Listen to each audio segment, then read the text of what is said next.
Buenas tardes, mi nombre es Yara Alejandra Rojas Mendoza.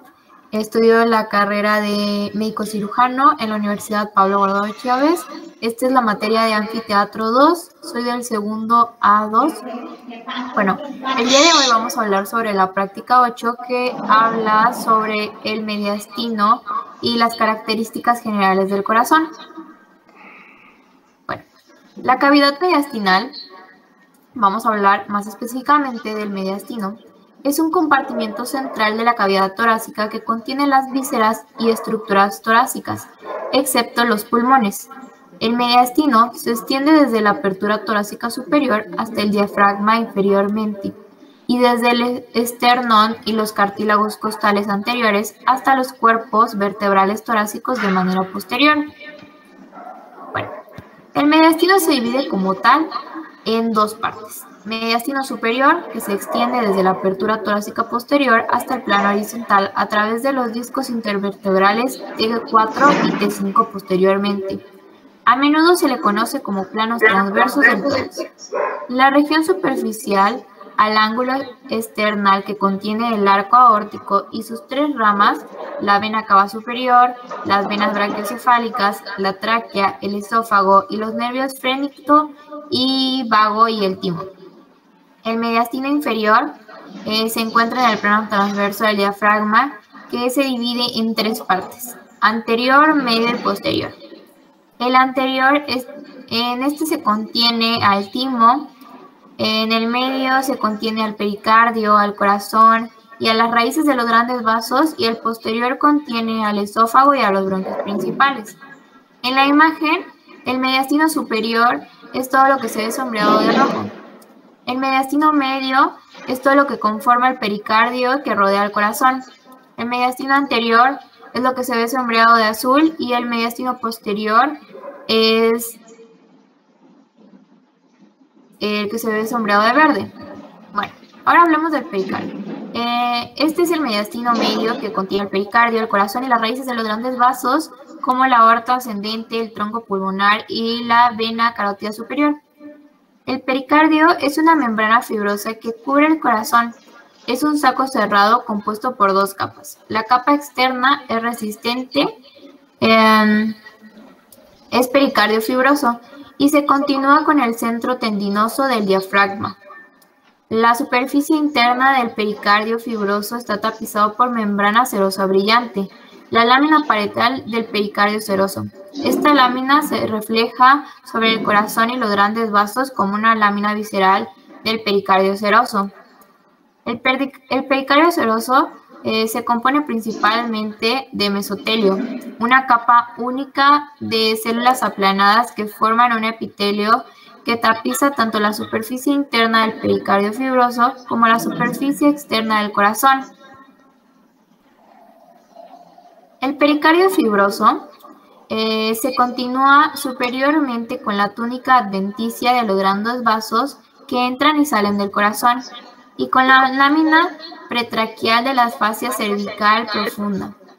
Está insertado anteriormente en la superficie posterior del esternón mediante los ligamentos esternopericárdicos. Está unido posteriormente a las estructuras del mediastino posterior por el tejido conectivo laxo. Se continúa inferiormente con el centro tendinoso del diafragma. La pared inferior del saco pericardio fibroso está insertada y confluye centralmente con el centro tendinoso del diafragma. Este lugar de continuidad se le llama ligamento pericardiofrénico. La lámina visceral del pericardio seroso forma el epicardio. El seno transverso del epicardio es un conducto que discurre transversalmente dentro de la cavidad pericárdica entre dos grupos de vasos, y las flexiones del pericardio seroso alrededor de ellos. La reflexión del pericardio seroso alrededor del segundo grupo de vasos se define como seno oblicuo del pericardio. Bueno, la irrigación arterial del pericardio viene de la rama delgada de la arteria torácica interna, la arteria pericardiofrénica, que es paralela al nervio frénico hasta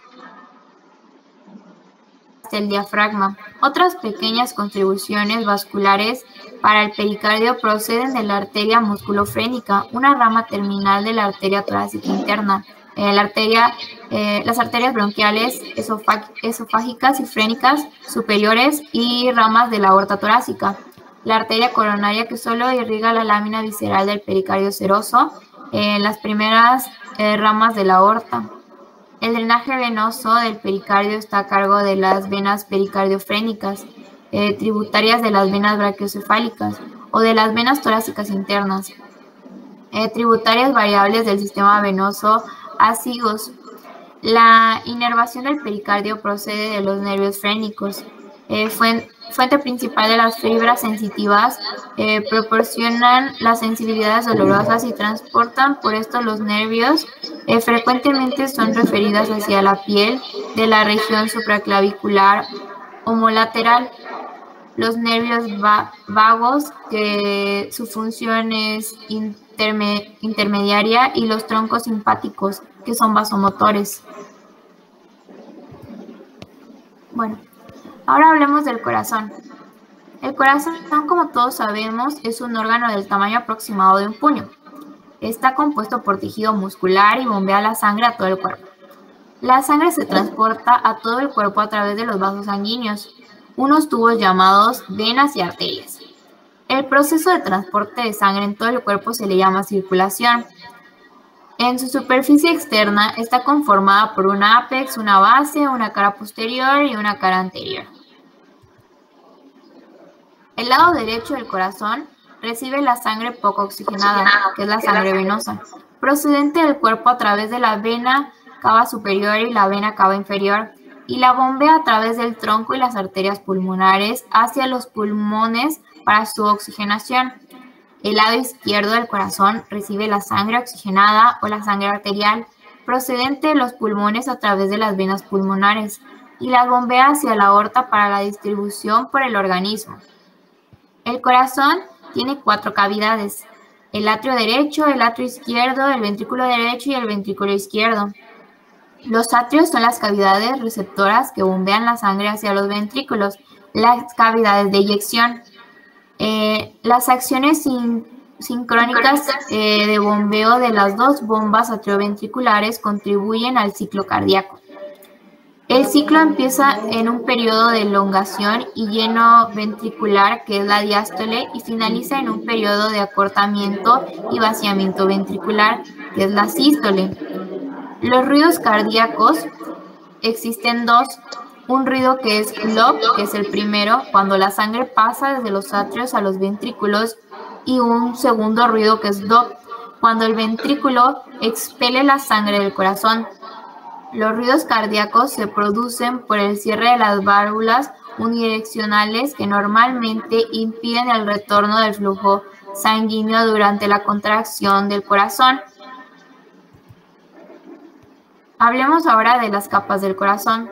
Existen 3 capas, que es el endocardio, el miocardio y el epicardio. El endocardio es una delgada capa interna de endotelio y tejido conectivo subendotelial que recibe el corazón y que también cubre las valvas. El miocardio es la principal y es una gruesa capa de helicoidal formada por músculo cardíaco. Y por último, el epicardio es una delgada capa externa de mesotelio formada por una lámina visceral del pericardio seroso.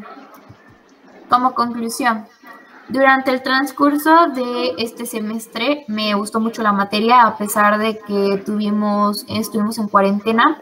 El doctor se supo desenvolver muy bien durante las clases, nos pudo transmitir todos sus conocimientos de una forma fácil y digerible. Gracias, espero que les haya gustado la presentación.